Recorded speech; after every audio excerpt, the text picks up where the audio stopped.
함께 뵙는 것은 윤희덕 선교사님이 수술 후에 몇 주 동안 회복 중에 저희들이 뵙지 못했는데 오늘 예배 시간 오셨습니다. 환영합니다. 감사합니다. 네. 오늘 우리에게 주신 하나님의 말씀 같이 찾아서 함께 봉독하겠습니다. 데살로니가전서 5장 16절에서부터 18절에 있는 말씀입니다.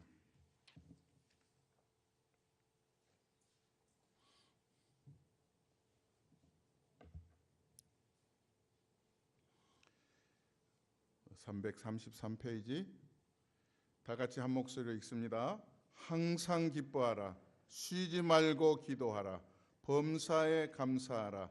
이것이 그리스도 예수 안에서 너희를 향하신 하나님의 뜻이니라. 한 번 더 읽습니다. 항상 기뻐하라, 쉬지 말고 기도하라, 범사에 감사하라. 이것이 그리스도 예수 안에서 너희를 향하신 하나님의 뜻이니라. 아멘.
아멘.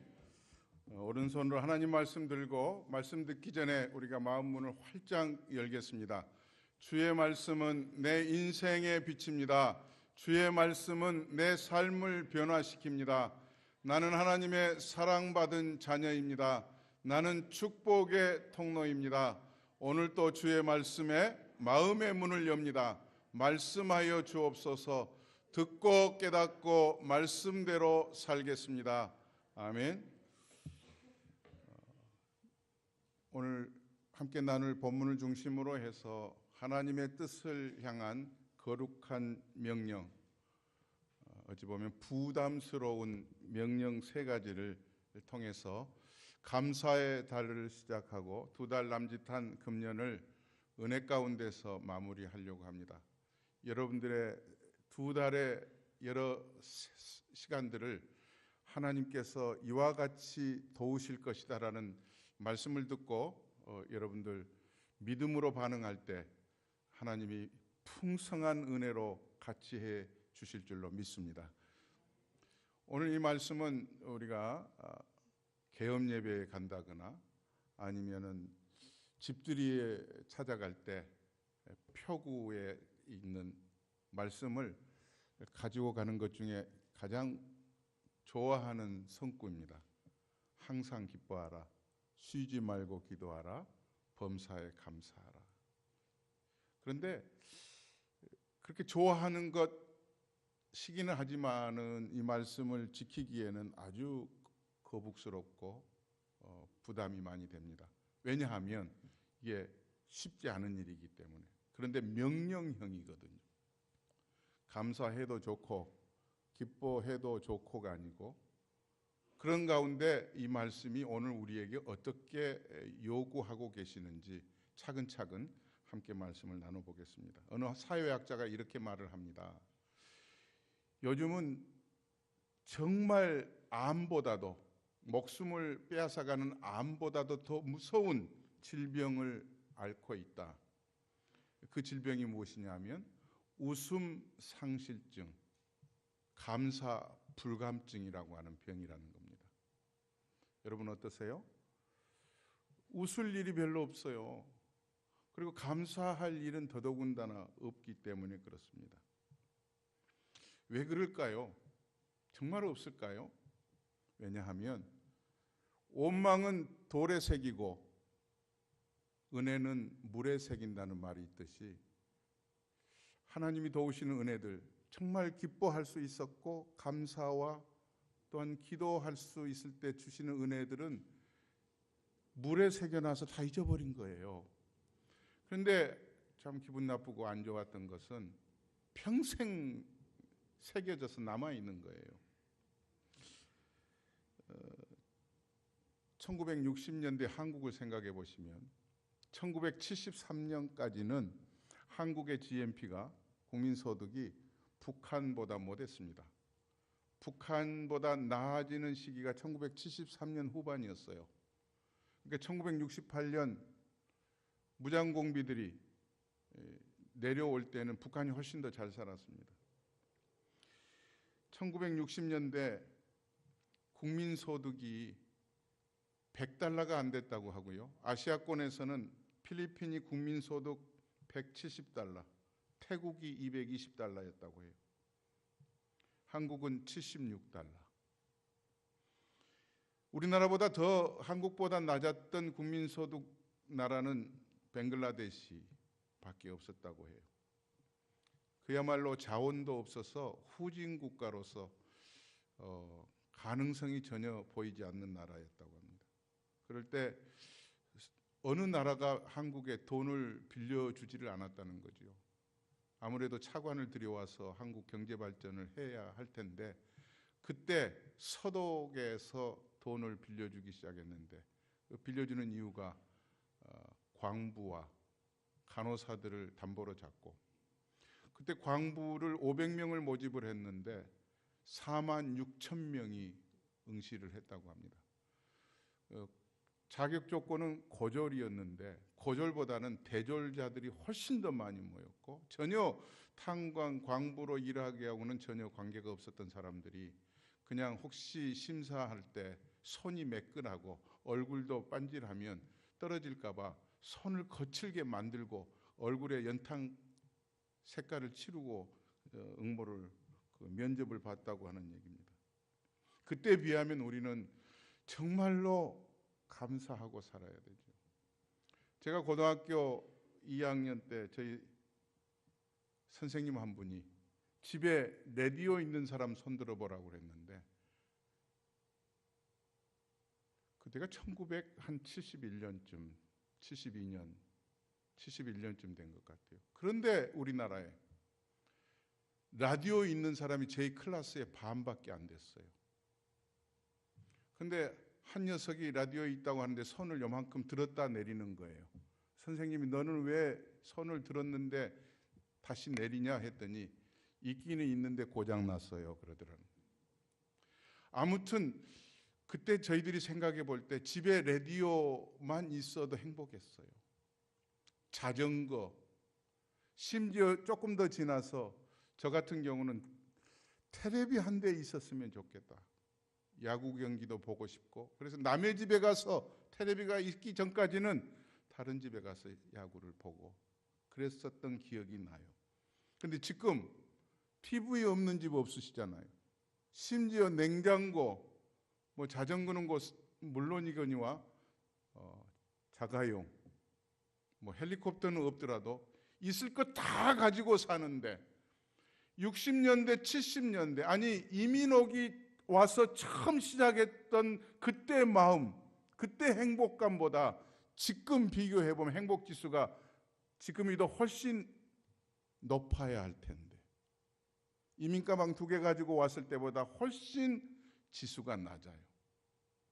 더 감사하기보다는 감사하지 못하고, 우리는 다시 한번 오늘 말씀을 통해서 감사하고 기도하고 기뻐해야 할 뿌리가 어디에 있는가, 내 자신들을 2달을 시작하면서 한번 성찰해 보고 우리의 믿음의 온매분세를 다시 가다듬었으면 좋겠습니다. 톨스토이가 이런 얘기를 했어요.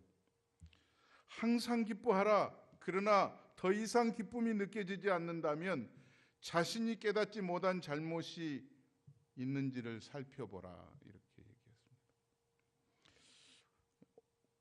오늘 말씀에 항상 쉬지 말고 그리고 범사에, 이 말만 없어도 괜찮겠는데 여기 앞에 항상이 붙어 있거든. 항상은 언제나 반드시 끊임없이 이런 뜻이 있잖아요. 저는 지난 목요일 아침에 차를 타고 나왔는데 갑자기 차에서 무슨 이상한 쇳소리가 나는 거예요. 그래서 잠시 멈췄다가 괜찮겠지 하고 가까운 그 게러지를 한번 가볼까 하는 마음으로 다시 시동을 걸어서 움직이는데 한 5m도 안 가서 차가 들컹 주저앉는 거예요.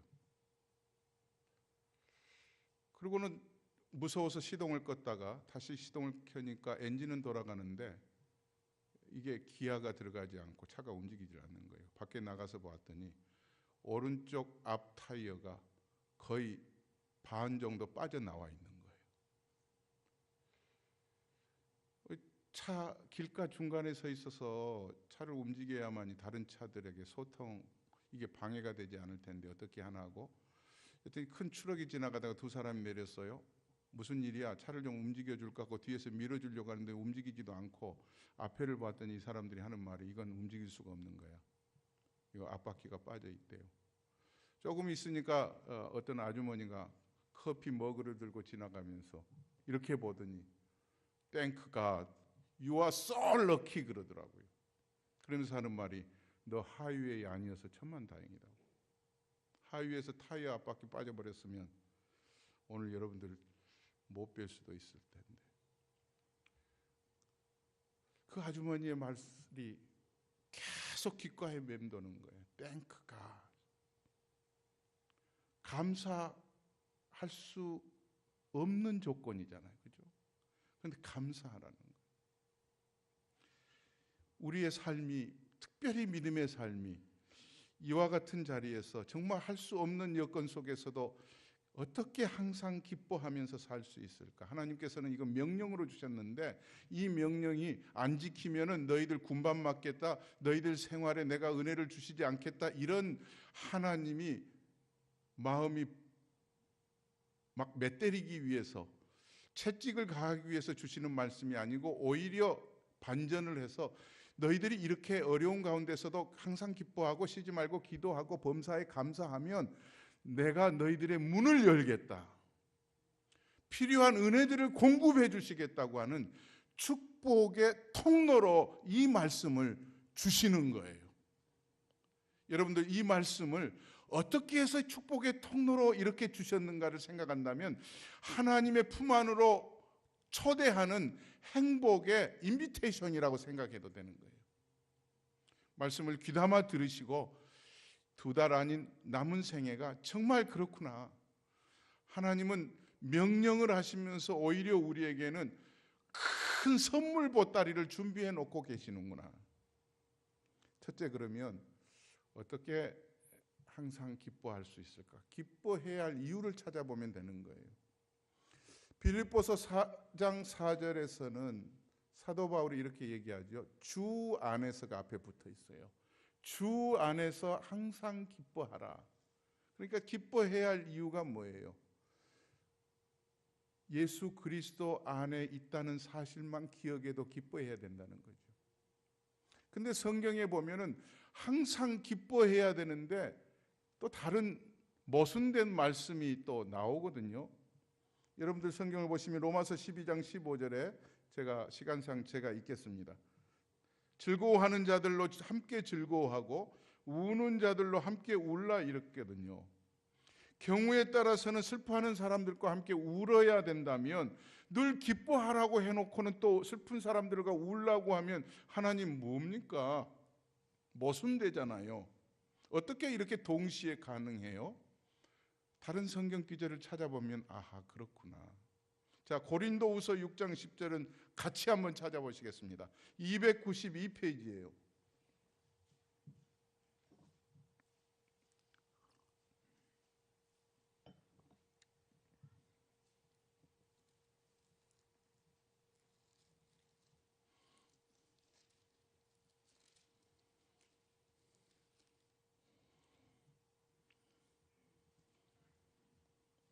고린도후서 6장 10절 같이 읽습니다. 근심하는 자 같으나 항상 기뻐하고 가난한 자 같으나 많은 사람을 부요하게 하고 아무것도 없는 자 같으나 모든 것을 가진 자로다. 아멘.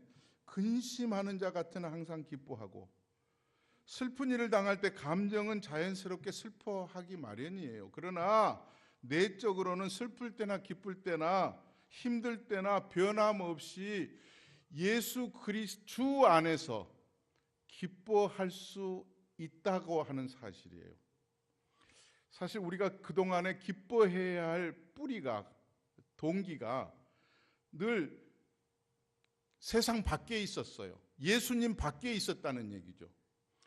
그래서 이런 경우가 되면 기뻐하지 못하죠.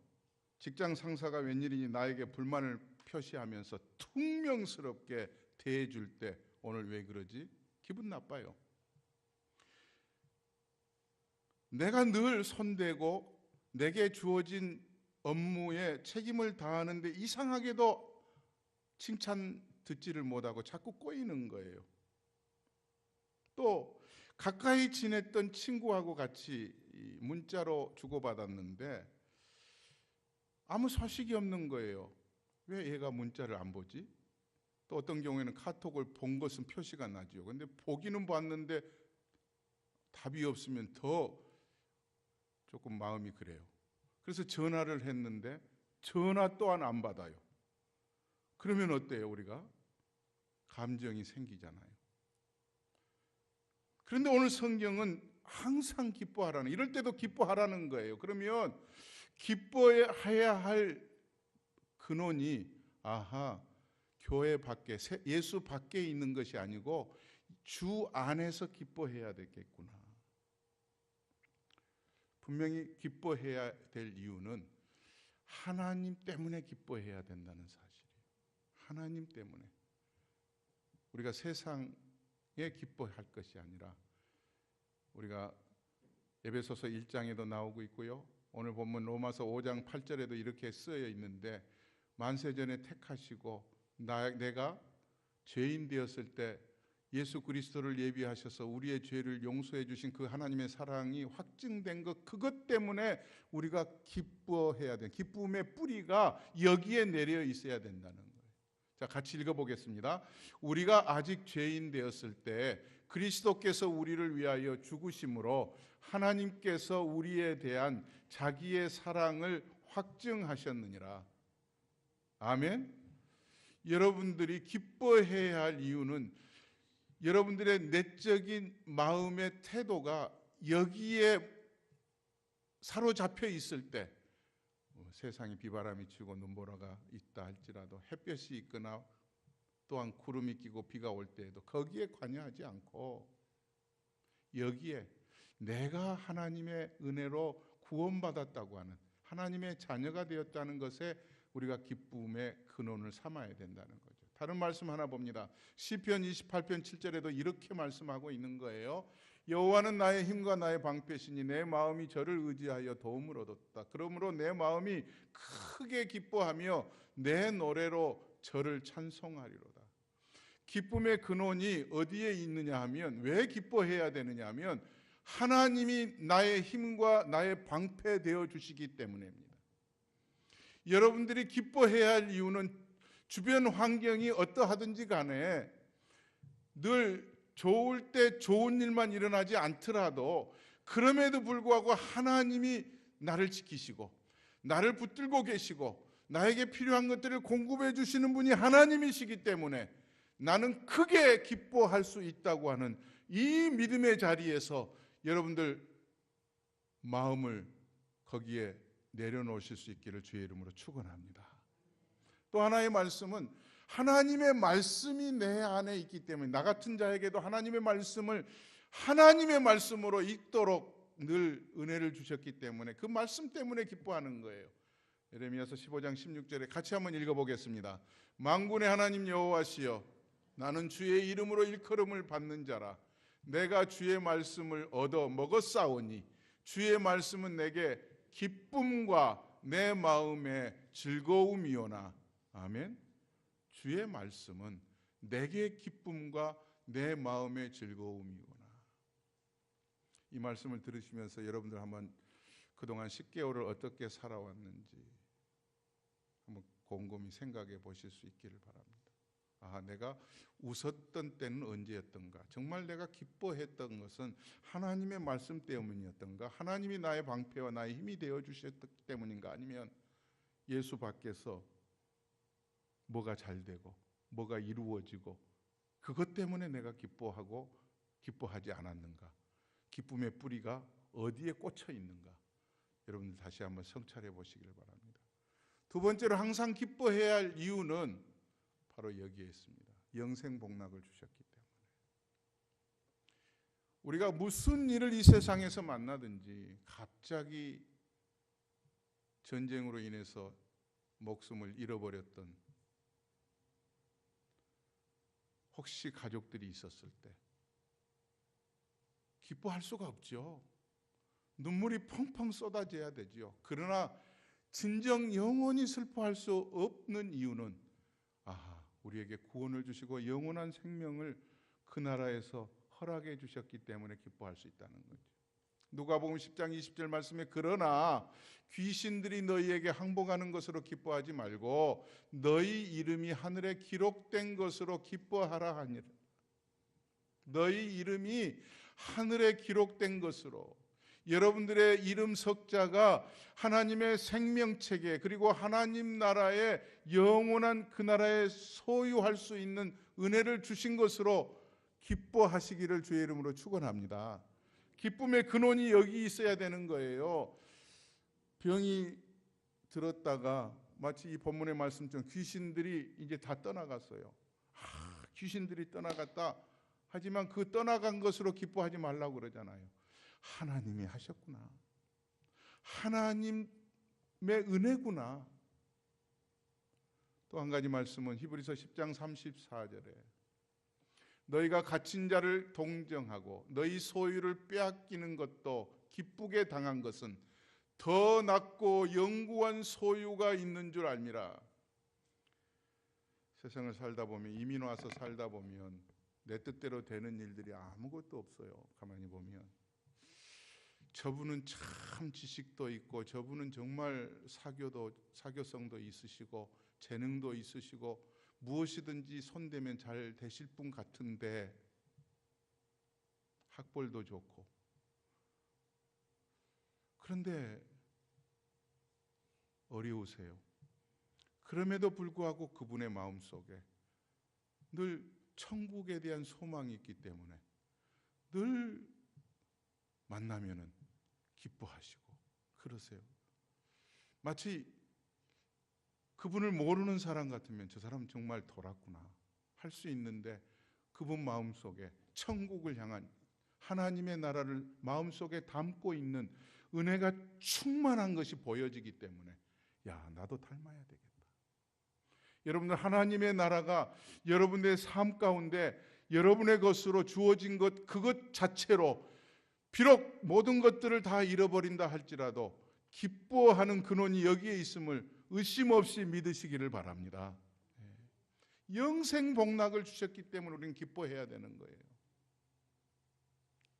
이게 천국 백성의 모습이라는 사실입니다. 그러면 크게 두 번째로 쉬지 말고 기도하라 이렇게 말씀합니다. 쉬지 말고 기도하라. 그냥 기도하라고 하면 그냥 기도할 수 있겠는데 쉬지 말고라면. 그런데 이 말을 오해하시는 분들이 있어요. 아무것도 일하지 말고 직장도 가지 말고 그냥 골방에서 은밀한 자리에서 기도하라 이런 말로 생각하신다면 그건 오해입니다. 혹시 여러분들 지금 예배드리고 있기 때문에 하나님의 말씀을 듣는 이 시간에 숨을 안 쉬고 계시는 분 계세요? 다 숨을 쉬시면서 귀로 듣고 또 손으로 주보도 만지고 성경도 넘기시고 2중, 3중, 4중의 일들을 아무렇지도 않게 하고 계시잖아요. 그죠? 이거 기적이에요. 기도를 가리켜서 뭐라고 얘기하느냐 하면은 영혼의 호흡이라고 그래요. 하나님 한번 따라서 하실래요? 기도는 영혼의 호흡이다. 영적인 숨을 쉬는 거예요. 그렇기 때문에 쉬지 말고 기도할 수 있는 거예요. 그러니까 우리가 일하면서도 하루 24시간 무릎 꿇고 골방에서 기도하지 않아도 운전을 하시면서도 그리고 또 일터에서 이런저런 작업을 하시면서도 쉬지 말고 기도하라고 하는 것은 영적으로 하나님과의 관계를 끊지 말고 이어가라는 뜻이죠. 이걸 신학적인 용어로는 계시 의존 사색을 하라는 얘기입니다. 계시 의존 사색. 늘 하나님의 생각을 하라는 거죠. 얼마든지 할 수 있는 거예요. 영적인 호흡이 기도이기 때문에. 저희들은 쉬지 말고 기도해야 할 일 가운데서 또 하나 보면 기도하지 않아도 되실 분이 이 지구상에 딱 한 분이 계셨어요. 누구실까요? 하나님의 아들 예수님은 하나님 자신이기 때문에 기도할 필요가 없는 분이셨어요. 그런데 그분이 이 땅에 오셔서 기도를 하셨거든요. 우리의 기도의 모범이 그분이 되어주셨기 때문에 우리도 기도해야 된다. 자, 누가복음 6장 12절과 마태복음 14장 23절에 보면 예수님께서 이렇게 기도하셨어요. 같이 읽겠습니다. 예수께서 기도하시러 산으로 가사 밤이 맞도록 하나님께 기도하시고 무리를 보내신 후에 기도하러 따로 산에 올라가시니라. 저물매 거기 혼자 계시더니 복잡한 세상살이에서 여러 가지 생각들이 교차하고 마음의 고민과 여러 가지의 힘든 일들을 부담스럽게 가졌을 때 예수님도 정리하러 한적한 곳에 밤이 맞도록 또 기도하셨고 하셨잖아요. 예수님이 십자가를 지러 마지막 예루살렘으로 군병에 의해서 끌려가기 직전에 우리가 너무나도 잘 아는 대로 겟세마네라고 하는 동산에서 무릎을 꿇으셨어요. 땀방울이 핏방울이 되도록 기도하셨는데 그 기도의 내용을 보면 아, 예수님도 사람이셨구나. 하나님 할 수만 있거든 이것은 못하겠습니다. 이 잔을 내게서 멀리 해주세요. 군병들에게 끌려가고 비웃음을 당하고 채찍을 맞고 그 무거운 십자가를 지고 골고다까지 올라가는 그 자체가 예수님이 다 뻔히 내다보고 있는데 그거 감당하기가 너무 어려운 거예요. 인간적으로. 그런데 예수님이 하나님에게 그렇게 기도하고는 그 뒤 기도가 우리가 정말 본받아야 할 기도예요. 할 수만 있거든 이것을 멀리 하옵소서 하면서 그러나 내 뜻대로 마옵시고 아버지의 뜻대로 하시옵소서. 한번 따라서 하십시다. 내 뜻대로 맛이 없고 아버지의 뜻대로 하시옵소서. 받아들이는 은혜가 여러분에게 있기를 바랍니다. 그럴 때 예수님의 기도하시는 것이 우리 기도 생활의 모범이 되어서 쉬지 말고 기도하라는 거예요. 둘째는 중요한 얘기죠. 한번 따라서 하실까요? 기도는 축복의 통로이기 때문에. 아멘. 그러니까 항상 기뻐하라는 명령과 쉬지 말고 기도하라는 명령과 범사에 감사하라는 것 다 명령형인데, 제가 서두에 말씀을 드렸듯이 이 명령을 네가 이행하지 않을 때는 내가 저주하겠다가 아니라 이행함으로 인해서 네가 받아야 할 축복이 얼마나 큰가를 우리에게 보여주시면서 이래도 안 할래? 이래도 안 할래? 기도는 축복의 통로라고 하는 사실이. 성경 두 구절을 보면 솔로몬이 하나님에게 하나님이 너 기도해라 뭐 들어줄까 물었습니다. 무엇이든지 구하면 네가 구하는 대로 들어주겠다 했을 때 한 가지를 구했는데 우리가 생각하기 나름이지만 엉뚱한 걸 구했어요. 부를 구하지 않았어요. 명예를 구하지 않았어요. 우리가 잘 알듯이 지혜를 구했어요. 그랬더니 그 지혜를 주시면서 덤으로 부도 명예도 권력도 주셨어요. 자, 같이 한번 읽겠습니다. 솔로몬이 이것을 구하매 그 말씀이 주의 마음에 맞은지라. 이에 하나님이 저에게 이르시되 내가 이것을 구하도다. 자기를 위하여도 구하지 아니하며 부도 구하지 아니하며 자기의 온수 생명 멸하기도 구하지 아니하고 오직 송사를 듣고 분별하는 지혜를 구하였은즉 내가 내 마음대로 하여 내가 지혜롭고 청명한 마음을 주노니 너의 전에도 너와 같은 자가 없었거니와 너의 후에도 너와 같은 자가 일어남이 없으리라. 내가 또 너의 구하지 아니한 부와 영광도 내게 주노니 내 평생의 열왕 중에 너와 같은 자가 없을 것이라. 할렐루야. 자기를 위해서 구한 게 없었어요. 저 원수들 좀 다 물리쳐 주세요. 세상에 저 원수 때문에 못 살겠습니다. 하나님, 참 나도 좀 있으면 좋겠어요. 이런 걸 구하지 않고 자기를 위해서 구하는 것이 아니라 백성들을 어떻게 하면 올바르게 판단할 수 있을까? 잘 백성들을 돌볼 수 있을까? 지혜를 구했는데 넘치게 주셨다는 거예요. 가만히 우리가 기도해 보면요, 내 자신을 위해서 기도할 때는 응답이 더디 와요.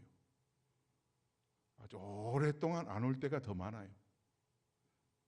그런데 다른 일을 위해서 기도하면요, 쉽게 응답 오는 경우를 우리는 자주 경험해요. 나를 통해서 저 사람이 복을 받도록 하나님에게 구하면 그 사람에게 필요한 복을 하나님이 덜렁 큰 덩어리로 주실 뿐만 아니라 내게도 내가 구하지도 않았는데 더 큰 선물로 우리에게 주시는 하나님이 우리의 하나님인 것을 의심 없이 믿으시기를 바랍니다. 이분이 하나님이세요. 그렇기 때문에 기도는 축복의 통로라는 사실이에요. 또 하나의 말씀을 보면 그렇습니다. 사도행전에 보면은 사도들이 베드로나 요한이나 이 사도들이 한참 기적을 일으키고 병든 자들을 고치고 나니까 기득권층에 있었던 자들이 너희들 예수 팔지 마라. 그 예수 얘기하지 마라. 예수의 이름으로 무엇이든지 하지 마라. 백성들을 괴롭히지 마라. 뭐 이런 식으로 얘기를 하는데 그 사도들이 그들이 하지 말라는 것에 주눅 들어가지고 포기하지를 않았어요. 그냥 그대로 진행한 거예요. 그 위협함을 그냥 물리치고 그 기도를 했더니 엄청난 기적이 일어난 거예요. 자, 사도행전 4장 29절 말씀입니다. 주여 이제도 그들의 위협함을 굽어보시옵고 또 종들로 하여금 담대히 하나님의 말씀을 전하게 하여 주시오며 손을 내밀어 병을 낫게 하시옵고 표적과 기사가 거룩한 종 예수의 이름으로 이루어지게 하옵소서 하더라. 빌기를 다하며 모인 곳이 진동하더니 무리가 다 성령이 충만하여 담대히 하나님의 말씀을 전하니라. 사랑하는 여러분, 성령 충만의 비결은 바로 여기에 있습니다. 기도할 때 정말 요즘은 그런 집이 없겠지만 시집가 가지고 예수 믿는 며느리가 온 집안이 예수 믿지 않는데 우리 가정 예수 믿게 해주세요. 남편 예수 믿게 해주세요. 열심히 기도하는데 정말 듣기 싫다고 내치고 정말 듣고 싶지 않는 쌍스러운 말을 이렇게 들어도 아랑곳하지 않고 열심히 기도했을 때 기적이 일어나서 그 가정이 구원받는 일들을 우리는 주변에서 많이 보았습니다. 여러분들을 통해서도 하나님 앞에 기도할 때 참 불편하고 해서는 안 되는 그런 장소에서도 기도했을 때 여러분들에게 하나님이 사도행전에서 나타난 초대교회 성령 충만한 역사를 우리에게도 주실 줄로 믿습니다. 그래서 기도하는 거예요. 자, 마지막 큰 테두리로 범사에 감사하라. 범사라고 하는 것은 아무 때든지죠. 좋은 환경에서든지 그렇지 않는 참 불편한 환경에서든지 어떠한 경우에도 감사하라는 거예요. 이게 참 쉽지가 않아요. 범사에 감사하라고 하는 얘기가. 그런데 하나님께서는 우리에게 이렇게 명령을 하고 계시는 거예요.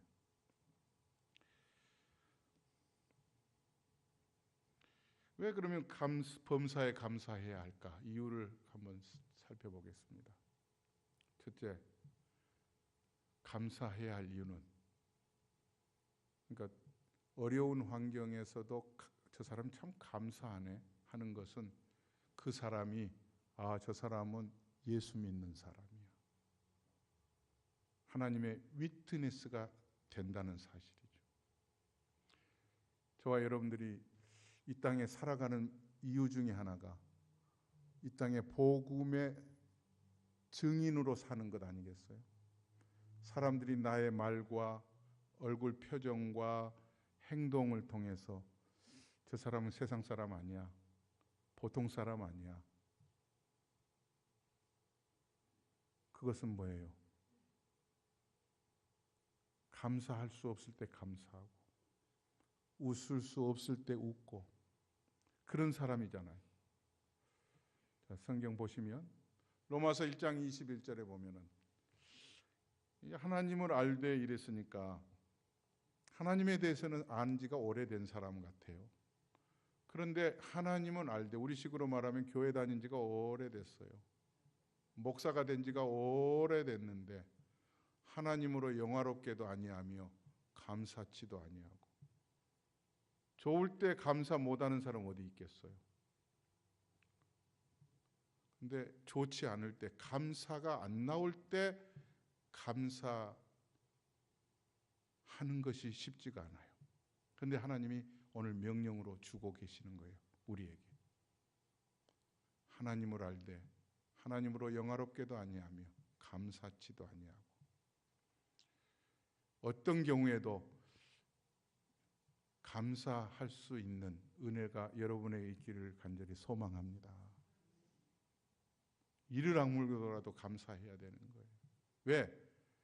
이 감사할 때 저 사람 예수 믿는 사람이구나. 나를 봐도 내가 하나님을 믿는 자의 모습이 겨우 한 번 나타냈다. 디모데후서 3장 2절에 같이 한번 읽어보시겠습니다. 사람들은 자기를 사랑하며 도를 사랑하며 자긍하며 교만하며 회방하며 부모를 거역하며 감사치 아니하며. 감사치 않는데요. 여러분들 어떠세요? 그동안 어떻게 사셨어요?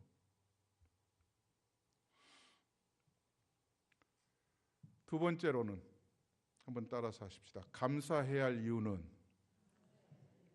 기적을 낳는 통로이기 때문에. 감사하면 기적이 났습니다. 기적을 기다리잖아요, 우리가. 그런데 감사하는 거예요. 다니엘서를 보면 다니엘이 이제 이미 예루살렘을 향하여서 늘 기도하는 것 때문에 저 다니엘을 처리하세요 하고 왕에게 고했더니 왕이 의인을 찍어서 조서를 내렸습니다.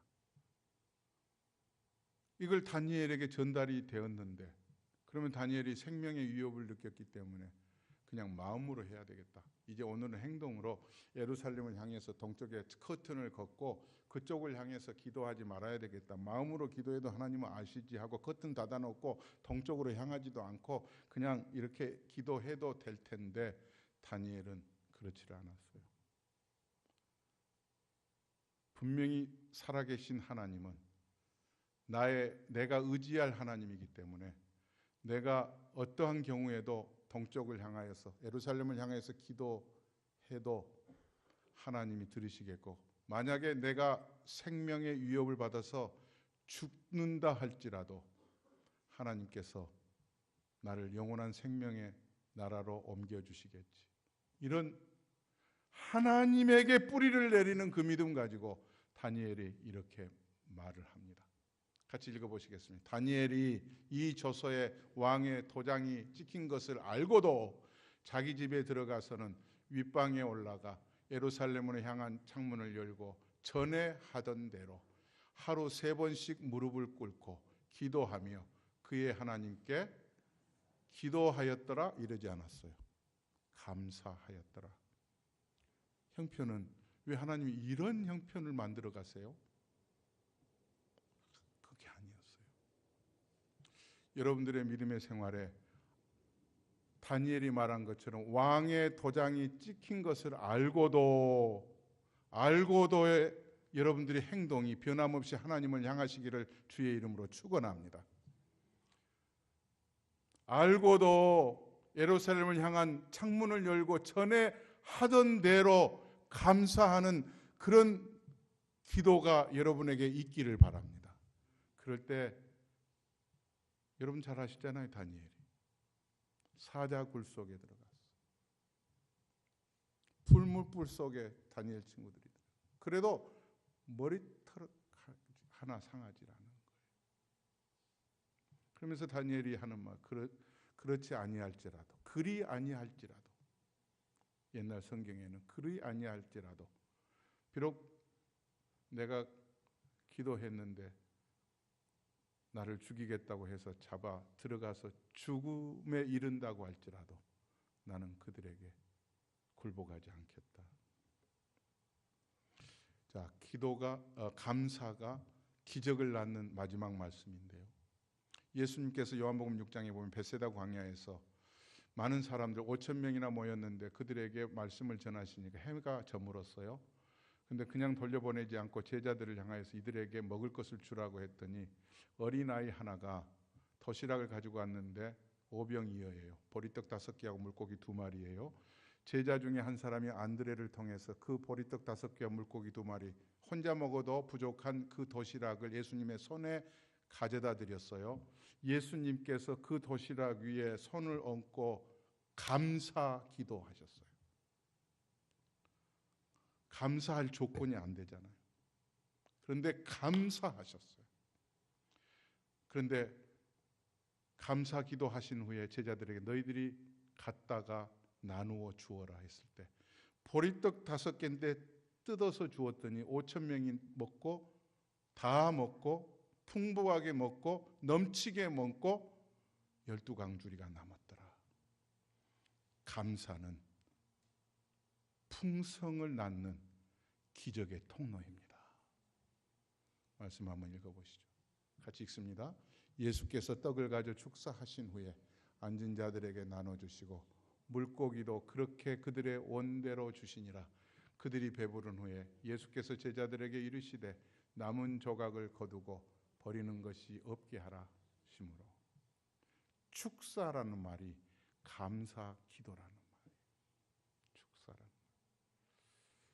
사랑하는 여러분, 오늘 말씀 범사에 항상 기뻐하라, 쉬지 말고 기도하라, 범사에 감사하라. 이 말씀 3가지는 주님의 명령이면서 마지막 절에 이렇게 써 있어요. 이는 그리스도 예수 안에서 너희를 향하신 하나님의 뜻이니라. 신앙생활 오래 했던 분들도 목사님 나를 향한 하나님의 뜻이 뭐예요 도대체? 묻는데 성경이 대답하고 있어요. 예수 그리스도 안에서 너희를 향하신 하나님의 뜻은 네가 기뻐해야 할 뿌리가 근원이 어디에 내려져 있는가? 네 손, 네 물질, 네 재능에 있느냐 아니면 하나님에게 있느냐? 쉬지 말고 기도해야 할 기도의 근원이 어디에 있느냐? 감사해야 할 범사에 감사해야 되는데 감사의 조건이 어디에 있느냐? 여러분들의 감사가 기적을 낳는 통로예요. 감사가 예수를 내가 믿는다고 하는 윗뜨니스 표시예요. 그래서 이왕 예수를 믿으면 우리가 복음 전도자로 살아가야 되잖아요. 이런 은혜가 여러분에게 앞으로 있기를 주의 이름으로 축원합니다. 기도하겠습니다. 하나님 아버지, 감사하고 또 감사드립니다. 지금까지 어떻게 살아왔는지 하나님의 눈밖에 날 수밖에 없는 행동을 했다 할지라도 버리지 아니하시고 오늘 또 말씀으로